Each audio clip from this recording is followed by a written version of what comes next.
ሰላም ጤና ይስጥልን የተወደዳችሁ የምናለሽ መቴ ፕሮግራማችን ተከታታዮች ዛሬ ጥር 13 2018 ዓ.ም ነው። የዛሬውን ዋና ዋና መረጃዎች ይዘን መተናል። ታስቢያ ገዘላና ደረጃ ሀብቶል ከቴክኒሻል ባለሙያዎች ጋር በጋራ ነን። አብራችሁ ቆዩ።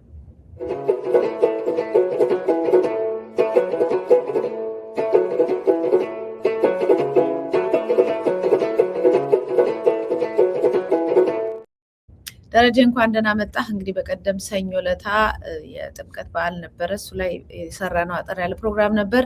የጥምቀቱ እንደገና በንጋታውም እንደዚሁ ቃና ዘገሌላ ነበረ። እነዛ ሁሉ አልፏል። በዛ ቦታ ላይ ፓትርያርኩ አቡነ ማትያስ ብፁዕ አቡነ ማትያስ ለምን አልቀሩም የሚሉ ንግግሮችን በየአቅጣጫው እያየው ነበር። ዛሬ ምላሽም እሳቸው ባለፈውም ትንሽ ወድቀው የጤና እክል ደርሷቸው ነበረ። ከዛ አኳያ ነው የሚሉ ምላሾችን እያየው ነው። በአንጻሩም ደግሞ በእሳቸው ፊት የመድረኩ እየታዩ ያሉት አቡነ ሳዊሮስ ብዙ ሰዎችን በጥርጣሬና በፍርሃት እንዲያዩ ጉዳዩን አድርጎታል። ትላንት ከነበረው አቋማቸው አንጻር ያንን ቦታ ላይ መታየታቸው በየቦታው ትንሽ ስጋት ፈጥሯል በኦርቶዶክስ ተዋሕዶ ቤተክርስቲያን ላይ። እንደዚሁም ሌሎች መረጃዎች በየአቅጣጫው ድሮን እና የመሳሰሉት ከዚህ በፊት በድሮን እኔ እናንተ ይሄ መንግስት ሚኒሻዎችን ማህበረሰቡን ሰብስበው እያወያዩ ባለበት መንግስት እንደዛ ግድያ አድርጎ ነበረ ብለን ነበረ። ዛሬ እሱም በሌሎች ሚዲያዎች ዶቼ ቬለን ጨምሮ በደንብ በመድረኩ ላይ እየወጣ ይገኛል። እንግዲህ ሰሞኑን በፋኖ አንድነት ላይ እና በመሳሰሉት ጉዳዮች ላይ አየሩ ተሞልቶ ከርሟል። መንግስትም በዚህ አንጻር በተለያየ ካድሬዎች አንዳንድ ስራዎችን እየሰራ ነው የሚገኘው። እሱና ሌሎች መረጃዎች ይዘን መተናል። ደረጀ እንኳን ደህና ቆይሽ መቲ። አመሰግናለሁ። እንዳልሽው እንግዲህ በትናንትናው ዕለት ቃና ዘገሊላ በዓል ሚካኤል ቃና ዘገሊላ በዓል ጥምቀትን ተከትለው የሚከበሩ ናቸው። በነገራችን ላይ በጣም የሚገርም ቀን ነው በዓሉ። ትርጉሙ ሰዎች የተአምራት ሁሉ መጀመሪያ ስለሆነ ኢየሱስ ወደ ምድር ከመጣ በኋላ የመጀመሪያው ተአምር ያደረገው የት ነው? በገሊላ አውራጃ ቃና ውስጥ ነው። ሰርግ ተጠርቶ ነው። በሰርጉ ላይ እሱም ተጠርቷል። እናቱም አብራ ተጠርታለች። 12ቱም ተከታዮች አብረው ተጠርተው ነበር እና ደስ የሚለኝ ነገር ነው ታሪኩ ራሱና በመካከል ነው ሳያስቡት ያ ድግስ ያለቀባቸው። ወይን ጠጁ አለቀ ድግሱ። ግን አየሽ እናትና ልጁ ተጋብዘው ስለነበረ አላፈሩም። ልጅ ሆይ ወይን ጠጅ እኮ አለቀባቸው የሚል ነገር ነበር የተናገረችው። እንደምታውቂው እነዛም ባዶ ጋኖች ውሃ ሙሏቸው ነው ያለው። መታዘዝ ያስፈልጋል። የራስም እንትን ያስፈልጋል። የታዘዝሽው መስራት ካንቺም የሚጠበቀውን። እነሱም እንደተባሉት ውሃዎችን ሞሉ። ውሃው ወደ ወይን ጠጅ ተለወጠ የሚለው ደስ ይለኛል እና ለምንድን ነው የሚለው? ያው ህይወት ኑሮ ጣዕም አጥቷል መቲ። የዓለማችን ህይወት ራሱ ጣዕም አጥቷል። ውሃ ብሏል የብዙዎች ህይወት እና ከትንሽ እስከ ትልቅ ከሊቅ እስከ ደቂቅ ብዙዎች መኖር ሁሉ አስጠላን የሚሉበት ጊዜ ላይ ነው የደረስነው። እና ለምንድን ነው ስትይ በሰርጉ ቤት ወይም ያልተጋበዙ አካላት ስላሉ ነው የሚል ነገር ስላለኝ ነው። ውሃውን ወደ ወይን ጠጅ የሚለውጠውን ተጋበዝን። ሰው በእምነቱ ሲሄድ በፈለገው መስመር ሄድ፣ በሃይማኖቱ በእምነቱ ሲሄድ በጣም መልካም ነገር ነውና ውሃው ወደ ወይን ጠጅ እንደው የተለወጠበት ቀን ስለሆነ ሁላችንም ይሄ ውሃ ያለውን ህይወታችንን ወደ ወይን ጠጅ ይለውጥልን የሚል ምርቃት ለመስጠት ነው። በዚያው አጋጣሚ ደግሞ ለዚህ ነው ሰዎች ሰርግ በዚህ ጊዜ ሰርግ የሚደግሱት በብዛት የሰርግ ጊዜም ነው መሰለኝ። ትክክል። እንደውም እኮ ይልማ ይመስለኛል መዝሙሩ በሰርጋችን ዕለት እንድትባርከን በእምነቱ ነን ከእናት ጋር ከመቤታችን ተገኝተን በገሊላ መንደር ተገኘ እና በእኛ ድንኳንም ጌታ ስንጠራህ እያል እንዘምራለንና ይደግሱበታል። ሰርግ ይሄን ጊዜ በሁሉም ነገር ብቻ ፈጣሪ ሲገባበት አምላካችን ሲገባበት ሁሉም ነገር ከእፍረት እንድናለን የሚል ነገር ነውና ያን ነው። በዚሁ ግን ተያይዘው መቲ ይህም በዓል ትልቅ በዓል ለማክበር በላሊበላ ከተማና በባህር ዳር የወጡ ወጣቶች ድብደባ ተፈጽሞባቸዋል። በትናንትናው ዕለት ማለት ነው ድብደባ ተፈጽሞባቸዋል። በተለይ በላሊበላ በርካታ ናቸው። የወታደሮች ነበሩ የሚደበድቡት። ይህን ድብደባ እንዲያቆሙ የጠየቁ የሃይማኖት አባቶች ታፍሰው ተወስደዋል፣ ታስረዋል። ምን አገባችሁ ተብለው ማለት ነው። እና ትልቅ በዓል ነው። ሁሌም በዓል በመጣ ቁጥር በተለይ ኦርቶዶክስ ተዋህዶ በዓል በመጣ ቁጥር ሳይበጠበጥ ያለፈበትን ጊዜ ማስታወስ ያስቸግራል። በሌላው ጊዜ የፈለገው ልብስ ተለብሶ የፈለገው ሰንደቅ ዓላማ ተደርጎ የፈለገው አርማ ተደርጎ ሌሎች በዓላት ይከበራሉ። የኦርቶዶክስ ተዋህዶ እምነት በመጣ ጊዜ ከማሳሰቢያው ነው የሚጀምረው። ከአርማው ከእንዲህ መያዝ አይቻልም፣ እንደዚህ መልበስ አይቻልም ከሚለው መግለጽ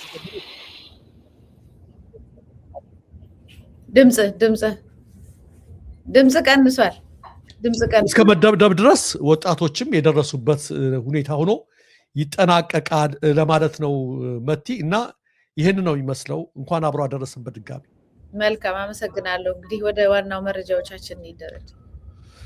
ወደ ዋናው መረጃዎቻችን ስንሄድ ሰሞኑን ከሳምንት በፊት ምናልባት ሳምንት ሊሆን ይችላል የፋኖች አንድነት ተበስሮ ነበረ። ያው አጠቃላይ በርካታ ሚዲያዎች ዘግባችሁታል፣ አንቺም ጭምር ይህን ጉዳይ በተመለከተ። ለማሳጠር ያህል ትናንትና እኔ አንድ ነገር ዘግቤ ነበረ። ፋኖች የአመራር ምርጫ አድርገው ነበረ። በዚህ የአመራር ምርጫ ላይ ከተመረጡት መካከል አንዱ አርበኛ እስክንድር ነጋ ነበረ።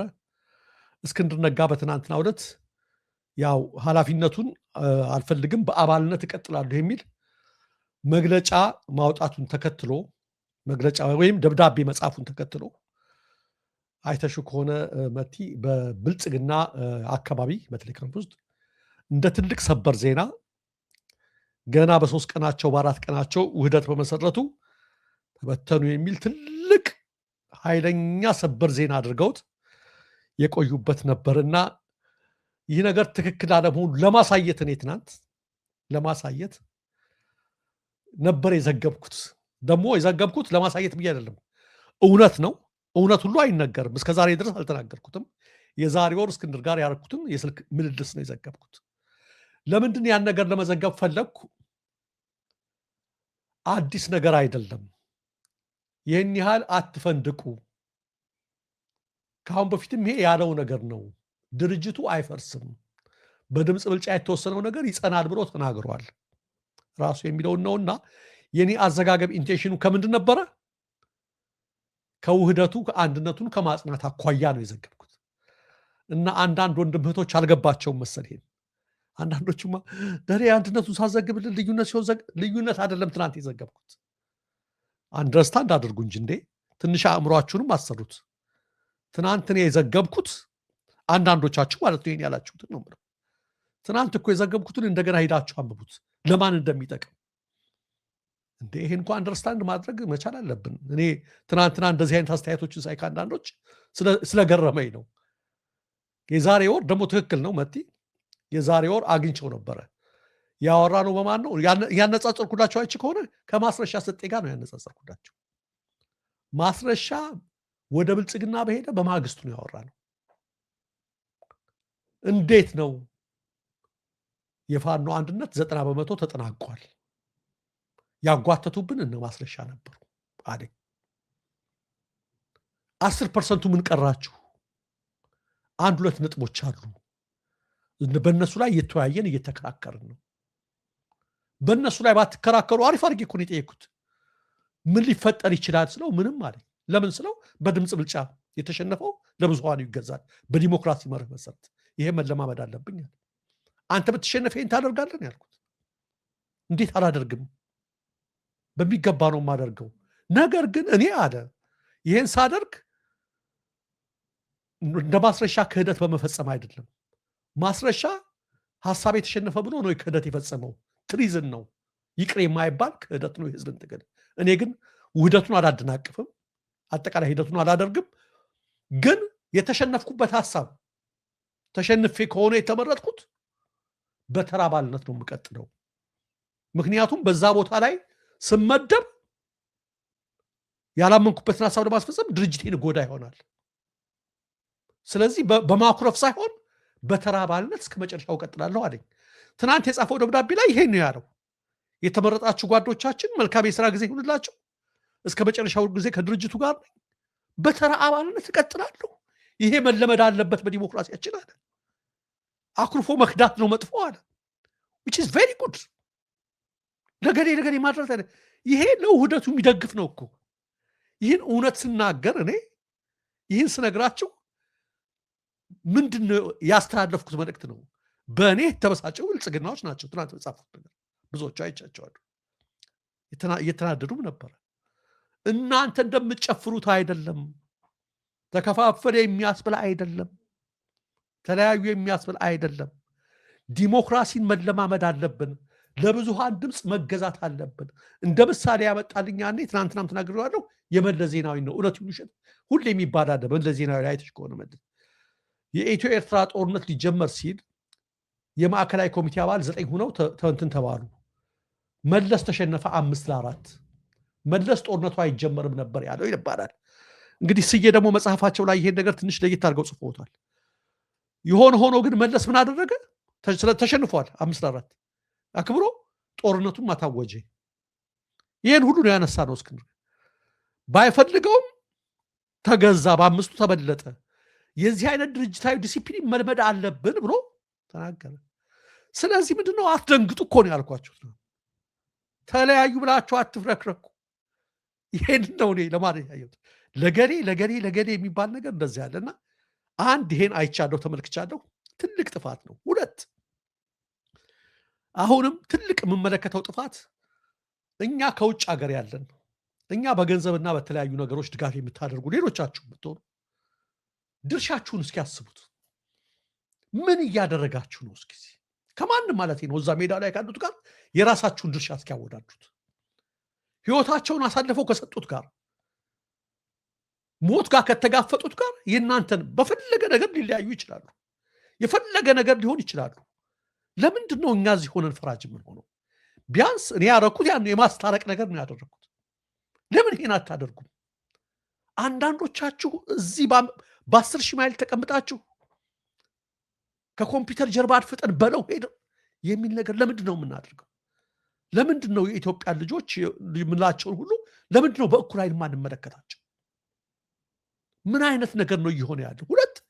2 ነገሮችን መገምገም ነው። 2 የሆነ ነገር ችግር ካለ ደግሞ መጀመሪያ መስጠት ያለብን ለማን ነው? እነሱን መጠበቅ ነው። እስኪ ይህን ጉዳይ እያዩት ነው ወይ? ምን መግለጫ ከነሱ ይመጣል? ምንድን ነው የሚባለውን ነገር ከነሱ መመልከት ነው። ለምንድን ነው ተንደርድረን ሌላ ነገር የምንመለከተው? አንዳንዶችን ስማቸውን አልጠቅሳቸውም መቲ እጅግ የሚዘገንን እጅግ አስደንጋጭ ፍርድ ሲያሳልፉ ነበር። እጅግ በራሳቸው ላይ ሁሉ ችግር የሚያመጣ ፍርድ በሚዲያ የማይነገር ሁሉ ማለት ነው። ከየት ነው የተለማመድ ነው? ሰፊ ልብ ይኑረን፣ የደግነት ልብ ይኑረን፣ የይቅርታ ልብ ይኑረን፣ የማዕቀፍ ልብ ይኑረን። ከመንደርተኝነት እንውጣ፣ ከሰፈርተኝነት እንውጣ። ስህተት እንኳ ቢሳሳቱ እዛ ጋር ጥይት ጦር ሜዳ ያለ ሰው እናውቀዋለን። በሀሳብ ሁሉ እኮ ሀሳባቸው ሁሉ እኮ እንደኛ ተረጋግተው እኮ ያስቡ። ዛሬ በዚህ ድሮን ሄደች ሲባል ነገ ጧት በዚህ መከላከያው መጣ ሲባል በዛ መጣ ሲባል ጦርነት ላይ ናቸው ያሉት። ኢቭን ተረጋግተው የሚያስቡበትም ነገር እንደሌለ ማወቅ አለብን። ስለዚህ አንዳንድ ጊዜ ሰፋ አድርጎ ቆይ እስኪ በዚህኛው መባል አለበት። ለማንኛውም ግን ዞሮ ዞሮ ትናንትና ያስተላለፍኩት መልእክት በጣም አሪፍ መልእክት ነው፣ ለሁሉም ማለት ነው። የገባቸው በአመራር ደረጃ ሌሎች የገባቸው ሁሉ አፕሪሼት ያደረጉት ያመሰገኑበት መልእክት ነው። እዚህ ዩቲዩብ እና ውጭ አካባቢ ያለነው ሰዎች ይህን ነገርም በደንብ መረዳት አለብን። የሰበር ዜና ብሎ በብልጽግና ካምፕን የሚያስጨፍር አይደለም የሆነው ነገር የሚለውን ነገር ለማድረግ ስለሆነ አንዳንዴ ነገሮችንም አንደርስታንድ እያደረግን አስተያየት ስንሰጥ መልካም ነው ለማለት ነው። ከክፋት አይደለም። መልካም አመሰግናለሁ ደረጀ። ዋናው ነገር እያንዳንዱ የምንናገረው ነገር የምንወስነው ውሳኔ ፕሮሞት የምናደርገው ነገር ትግሉን ይደግፋል ወይስ አይደግፍም፣ ይጎዳል ወይስ አይጎዳም። እኔ ለምሳሌ አንድ ትግል ውስጥ ካለው አንድ ነገር ውስጥ አንድ ዓላማ ውስጥ ካለው ያንን ዓላማ የሚጠቅም ነገር ነው ሁልጊዜ የማደርገው።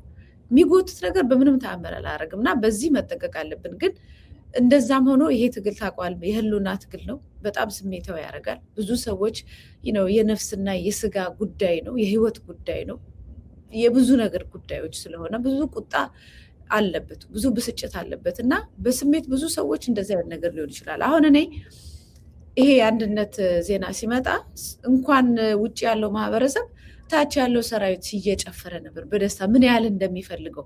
በዛ ውስጥ ነው ያለበት እንኳን ፉክክር ውስጥ ነው እንኳን የምትለው ኃይል በጣም ስለሚፈልገው በከፍተኛ ሁኔታ ሰለብሬት እያደረገ ነበር።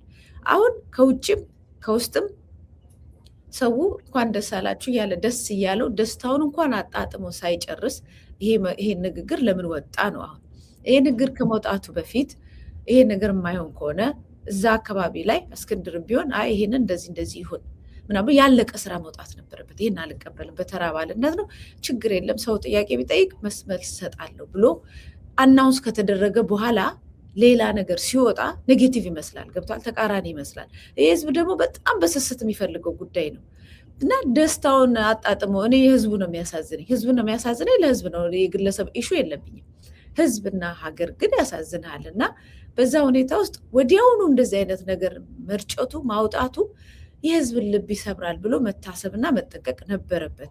ከዛ ውጭ ግን እንደ ጠቅላላ ሁኔታ መጀመሪያ ማለቅ ነበረበት። እሺ አላለቀም፣ አሁንም ወጣ። ከዚህም በኋላ ምንም አይነት ነገር ሲመጣ በድርጅቱ ነው መውጣት ያለበት። አንድ ድርጅት ነው ተብሏል፣ አንድ ተቋም ነው ተብሏል።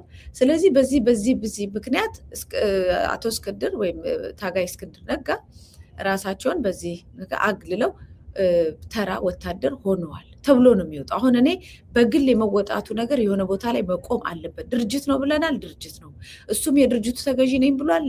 እያንዳንዱ በየግሉ ከዚህ በኋላ ወጥቶ ማድረግ ይቆም። ተቋም ከሆነ በተቋም ስር መሆን አለበት። ችግርም ካለ በተቋሙ ስር መፈታት አለበት። ጥያቄም ካለ ለጠቅላላ ተቋሙ ተሰጥቶ ቁጭ ብሎ እየተወያየ መፍትሄ መስጠት አለበት እና የድርጅት ቅርጽና ስርዓት ሊኖረውና ሊለማመድ ይገባል ባይ ነኝ። ከዛ ውጪ ማንኛውም ቅድም አንተ ከዚህ በፊት ተናግረሃል፣ የምናውቃቸው አሉ የምንላቸው ሰዎች እንኳን ቢወርዱ ቢክዱ ምን ቢሉ የሚቀር አይደለም። ይሄ የመኖርና ያለመኖር አዲስ ትውልድ ገና እየተነሳ አዲስ ልጅ እያደገ የሚጠይቀው ጥያቄ ነው። ነፃነቱን ካላገኘ ሰላሙን ካላገኘ የሚቀጥል ጉዳይ ነው እንጂ አይ ከሌ የለም እኮ ተብሎ መቼም የሞት ጽዋህን በየቀኑ እየጠጣህ አትቀጥልም። እና ማህበረሰቡን በዚህ አኳኳን መጠንከርና መበርታትና ወደፊት መቀጠል አለበት ባይነኝ እኔ ደረጀ። አዎ እኔ ከትናንት ጀምሮ ይሄንን ዜና ከሰማሁ ጀምሮ እስካሁን አላገኘሁትም። እየደወልኩለት ነበር። በነገራችን ላይ እየተነጋገርኩ አንዳንድ ባልደረቦች ላይ ልጠይቀው ማለት ነው። አንዳንድ ካነሳሁለት ጥያቄዎች መካከል አንዱ አሁን ይሄ ነበር። ዋናው ነገር ቅር አይልም አይደለም፣ ቅር የሚለን ነገር ይኖራል አንዳንድ ነገር በሚሆንበት ጊዜ። ለእኔ ለምሳሌ እርግጥ እሱ ከአሁን በፊት የነገረኝ ነገር አለ፣ ግን አሁንም ቅሬታ ክሪቲሳይዝ ላድርገው ካልኩ በሱ ላይ የማደርገው ነገር ለምንድን ነው እኔ ለምን ምርጫው እስከሚደርስ ደረስክ የሚለው ነበር ጥያቄ። ምርጫው ሳይመረጥ ይሄን ማድረግ አትችልም ነበር ወይ? ምርጫው ሳይደርስ ይሄን ብታደርግ እኮ የአሁኑ ውዝግብ ነገር አይነሳም ነበረ። ምርጫው ላይ ስትመረጥ ግን ካሁን በፊት ብሎኛል። ምንድነው ያለኝ? ይሄ ከሆነ ከምርጫ ከተመረጠ በኋላ ይሄ ነገር እንዳይሰማ እስከ መጨረሻው ውህደቱን እንዳላደናቅፍ የቻልኩትን ያህል እሄዳለሁ ብሎኛል እሱ ካሁን በፊት ማለት ነው። ግን ያን ቢለኝም አሁንም ለውህደቱ ብዬ ነው ሊለኝ ይችላል። አሁን ውህደቱን እንዲል የሚል እንደዛ ይሆናል መልሱ። ግን አላገኘሁትም። ግን ምንድነው እኔም ቅር ያለኝ አሁን በሱ ምንድነው ለምንድን ነው ምርጫው እስከሚደረግ ድረስ የጠበቀው? ይህን አቋሙን እኔ ቀጥላለሁ፣ ይሄኛው ይሳተፋለሁ፣ ይሄን ነገር አደርጋለሁ፣ ሁሉንም ነገር እኔን ከምርጫው ግን ተውኝ ብሎ መጀመሪያ እዛ ስብሰባው ሲመራረጡ ያን ነገር መናገር አይችልም ነበር ወይ የሚለው ነው ያለ ቅሬታ። አንድ ቅሬታ። በተረፈ ግን እንደ ኔጌቲቭ አላየሁትም። እንደ ኔጌቲቭ የማየው ክህደት ከፈጸመ ነው። እንደ መጥፎ ነገር የማየው ሌላ ነገር አፍራሽ እንቅስቃሴ ውስጥ ከገባ ነው። እንደ ሌላ ነገር የምንመለከተው ያንን ነው። ነገር ግን እሱ ራሱ ኮምፔር ያደረገልኝ አልኩሽ ማስረሻ ነው።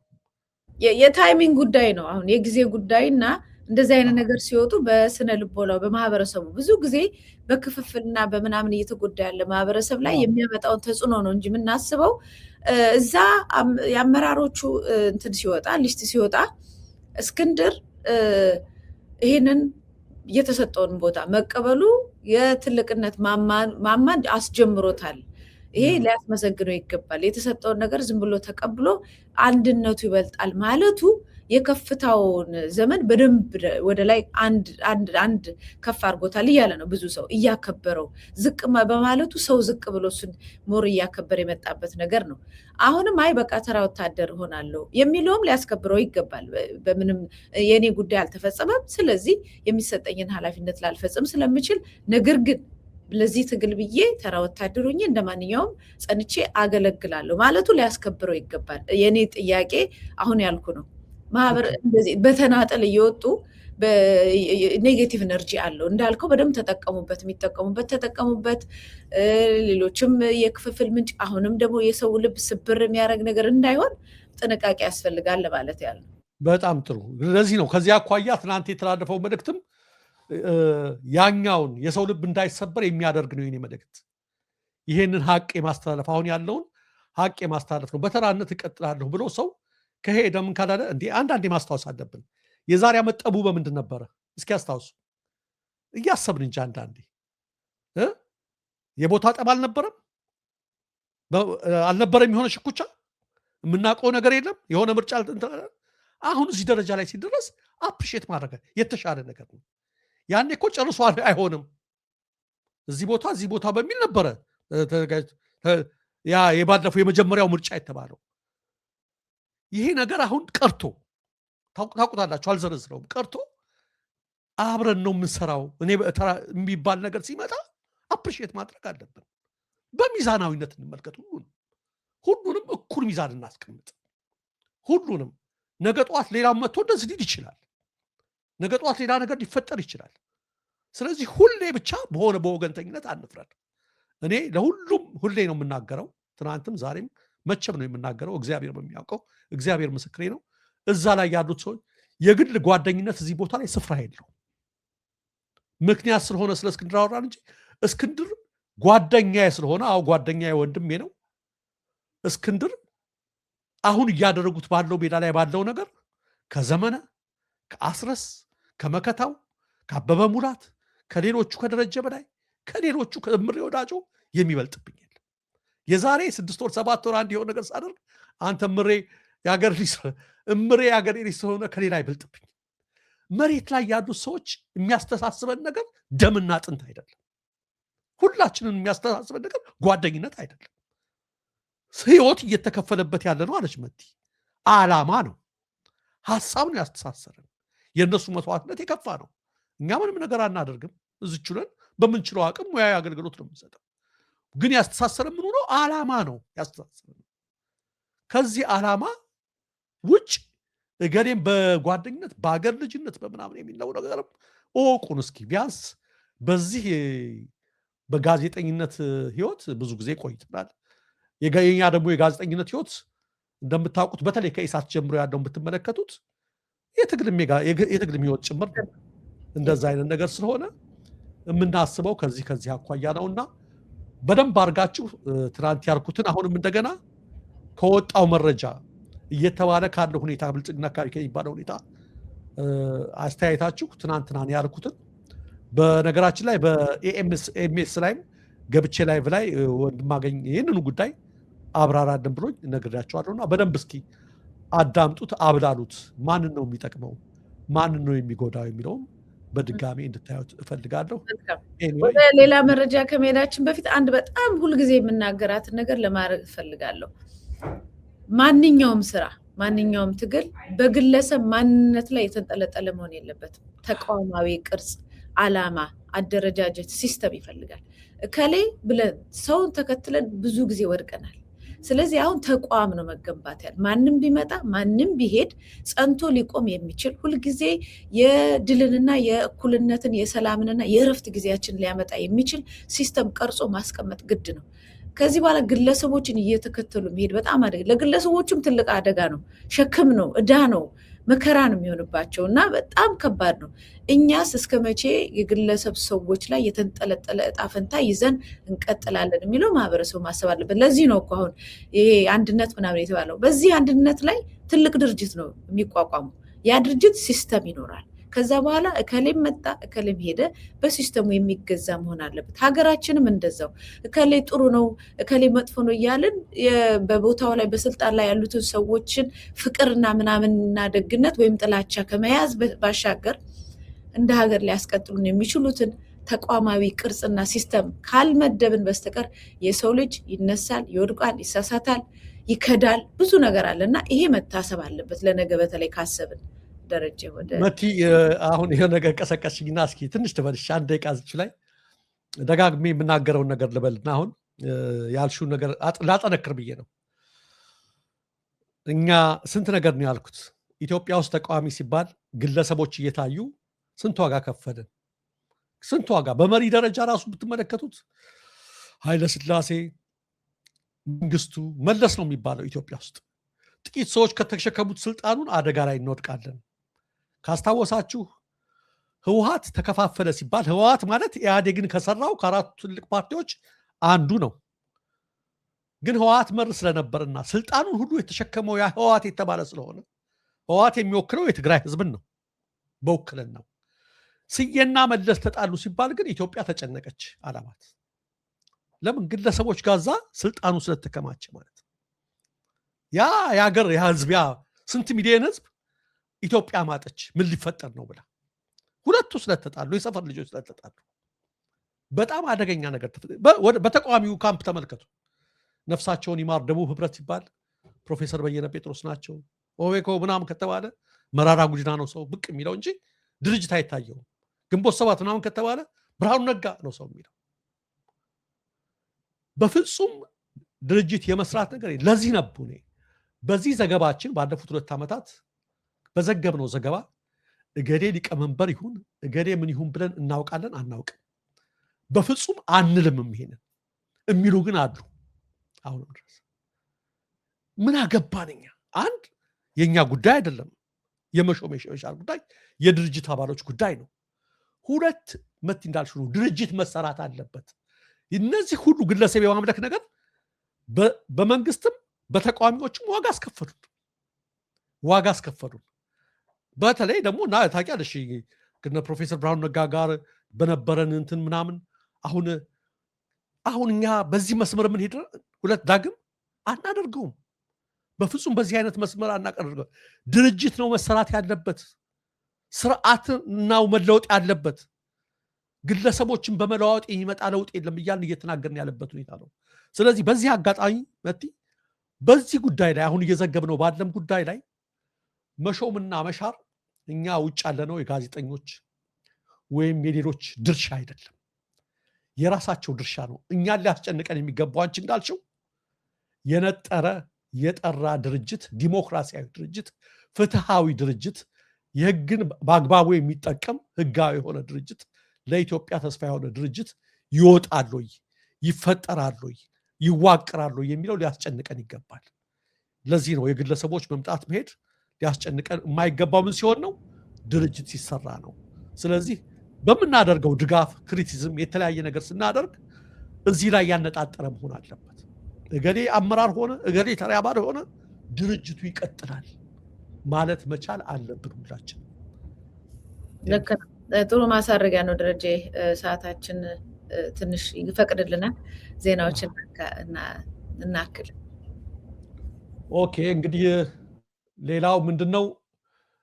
ሰሞኑን በድሮን የተጠቁ አሉ። የራሳቸው ሚኒሻዎችን ጭምር በድሮን ጥቃት በዋግምራ አካባቢ ተደርጎ ነበረ። አዲስ ነገር አይደለም፣ ዜናው ተዘግቧል። አዲስ ነገር የሚሆነው ምንድነው? የፈረንሳይ ዜና አገልግሎት ሁሉ እና አጃንስ ፍራንስ ፕሬስ ሁሉ ይሄን ነገር በስፋት ዘግበውታል። የመንግስትን ባለስልጣናትና የአካባቢውን የመንግስት ባለስልጣናት አነጋግረው የመከላከያ ቃል አቀባይ ግን መልስ ሊሰጠን አልፈለገም ነው የሚለው። የራሳቸውን ሰዎች የኢትዮጵያ መከላከያ የራሱን ሚኒሻዎች ገሏል ይላል። የአካባቢው ባለስልጣን ስሜ አይጠቀስ ብለው ለዜና አውታሩ እንደነገሩት ላለፉት 6 ዓመታት ቤተሰቦቻቸውን ወዳጆቻቸውን ትተው በዱር በገድሉ እያደሩ ያሉ ሚኒሻዎች መንግስታችንን እንጠብቅ ብለው እንዴት እንደዚህ ሆነ ይላሉ። ሌላው ጥርጣሬ የተፈጠረባቸው ጀነራል መጥተው በማግስቱ በስህተት ነው ብለውናል። ነገር ግን ድሮን ሲያንዣብብ ነበር እነሱ በነበሩበት ካምፕ። እያንዣበበ ስለሆነ በስህተት ነው የሚለው ነገር እስካሁን ሊዋጥልን አልገባም። ምክንያቱም ቅኝት አድርጓል። ድሮኑ መጀመሪያ እነማን እንዳሉ ምናምን ቅኝት ከተደረገ በኋላ ነው ያ ነገር የተፈጸመውና ሊዋጥልን አልቻለም፣ በሐዘን ሰብተናል ብሏል። ዋናው የፈረንሳይ ዜና አገልግሎት ዘገባ ያተኮረው የኢትዮጵያ መንግስት የራሱን ወታደሮች በድሮን ገደለ የሚለው ላይ ያነጣጠረ ነው። በስፋት አስነብበዋል። ይሄም እንግዲህ ምን እንደሚፈጥር ነው። ሌላው የአሜሪካው ፕሬዝዳንት አነጋጋሪ ንግግር የተናገሩበት ሁኔታ ላይ ነው ያለው። በግልጽ ትናንትና የሹመታቸውን የሁለተኛ ፕሬዝዳንትነት ዘመናቸውን 1ኛ ዓመት አስመልክተው ንግግር አድርገዋል። ከዚህ ንግግር ላይ ትልቅ ፎከስ ያደረጉበት ጉዳይ የግብፅና የኢትዮጵያን ጉዳይ ነው፣ የናይል ወንዝን ጉዳይ ነው። በጣም በሚገርም ሁኔታ አይን ባወጣ ሁኔታ ኢትዮጵያን ትልቅ ግድብ አላቸው፣ ግብፅ በናይል ላይ በቂ ውሃ የላትም። አሁን ይህን ጉዳይ መፍታት አለብኝ ሲሉ ነው የተናገሩት። ተነስቻለሁ ነው ያሉት። በጣም የሚገርመው በትናንትናው ጊዜም ለሶስተኛ ጊዜ በዚህ ንግግራቸው የግድቡን የኢትዮጵያን ግድብ ወጪ የሸፈነው እኛ ነበረው ተናግረዋል። ከአሁን በፊትም ተናግረዋል ይህን ደጋግመው እና በጣም የሚገርም ነገር ነው። 8 ጦርነቶችን አስቆሚያለሁ፣ ከነዚህ መካከል አንዱ የኢትዮጵያና የግብፅ ነው ብለዋል። በጣም ሊትራሊ የተናገሩት ቃል በቃል ኢትዮጵያ በናይል ወንዝ ላይ በገነባችው ትልቅ ግድብ ምክንያት ግብጾች ተጎድተዋል፣ ውሃቸው ቀንሶባቸዋል። ናይል ግብፅ ውስጥ ያለ ነበር የሚመስለኝ። አሁን ግን ይሄ መቀጠል የለበትም፣ ይህን ጉዳይ መፍታት እፈልጋለሁ ብለዋል። በግልጽ ማለት ነው የተናገሩት። ግብፅ ትናንት በስቲያ ምንድነው ኢትዮጵያ ላጎደለችብን ውሃ ካሳ ትክፈለን ብላ ነበር። ይህን ደግሞ ትራምፕ አረጋገጡ። ውሃ ቀንሶባቸዋል በኢትዮጵያ ምክንያት እያሉ ወደ አንድ ሳይድ ባጋደለ ሁኔታ በግልጽ እየተናገሩ ይሄን አደርጋለሁ ነው የሚሉት። ልክ ቃል በቃል እዚሁ ላይ ነው እንግዲህ የግድቡን ግንባታ ወጪ ማን እንደሸፈነው ታውቃላችሁ አሉ። እኛው ነን በማለት ተናግረዋል ማለት ነው።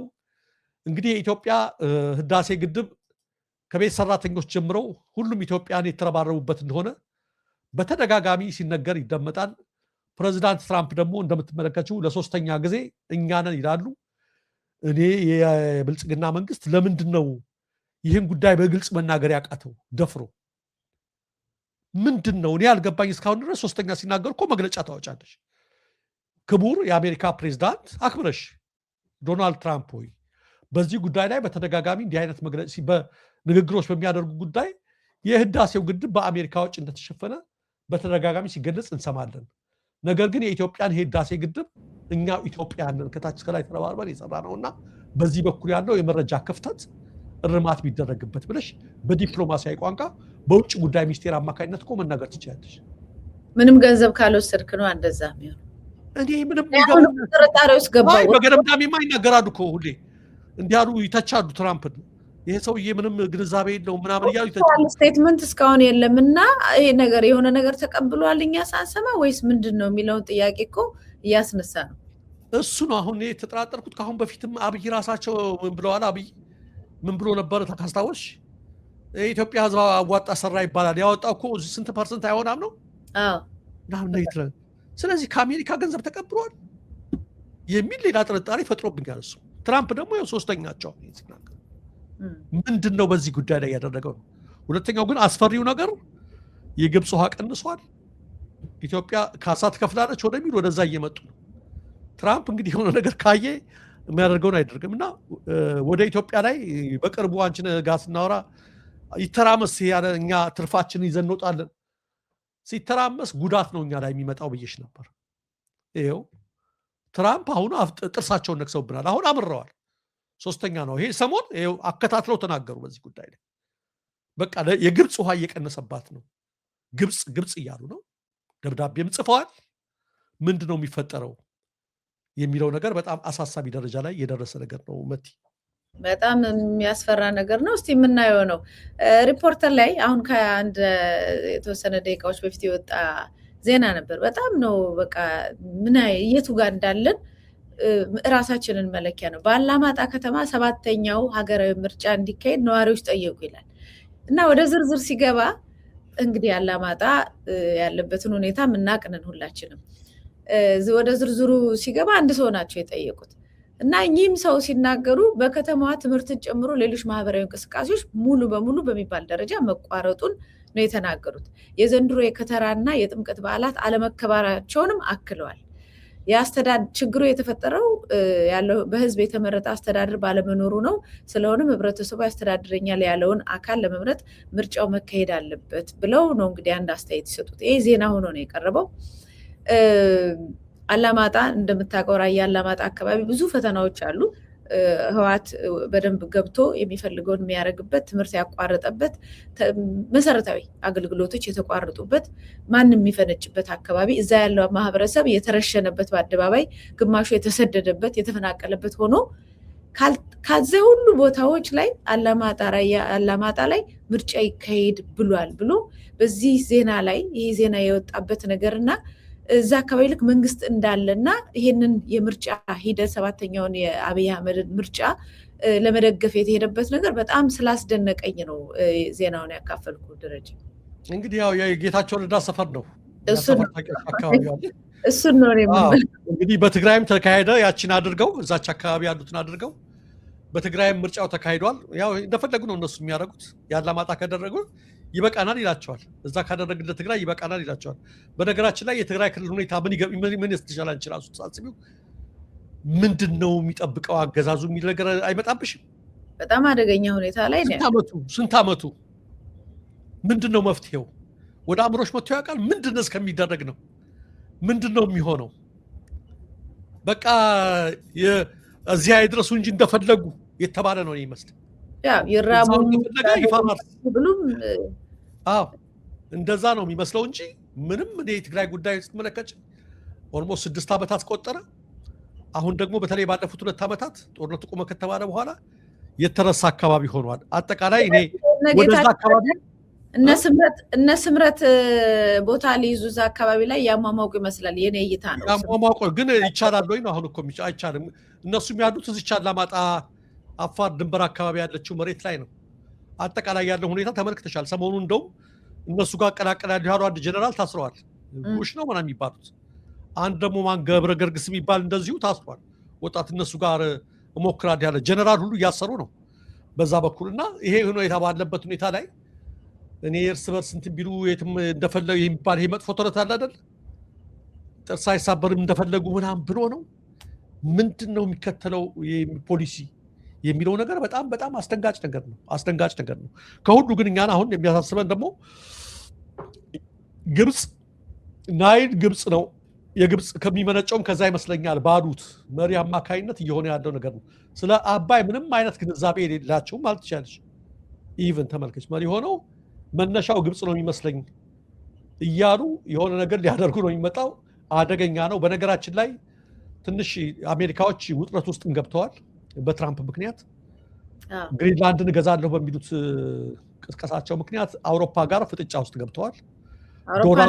ተሰባስበው ነው እኮ አሁን ቦይኮት እያደረጉ ነው። አውሮፓዎች ቦይኮት እያደረጉ ነው ምርቶቻቸውን። እና አሜሪካን ኮካኮላን፣ እንደ ኔትፍሊክስን፣ ሄይንዝን፣ እነ ፎርድን፣ እነ ማክዶናልድን ምናምን ሁሉ ዳኒሾች፣ ዴንማርኮች ጀምረውት በመቶ ሺዎች የሚቆጠሩ ሰዎች ናቸው ቻሌንጁን የተቀላቀሉት። በነገራችን ላይ ወደ ኔቶ አካባቢም ወደ ግሪንላንድም ከኔቶ ወታደሮች ልከዋል የተወሰነ ነገር።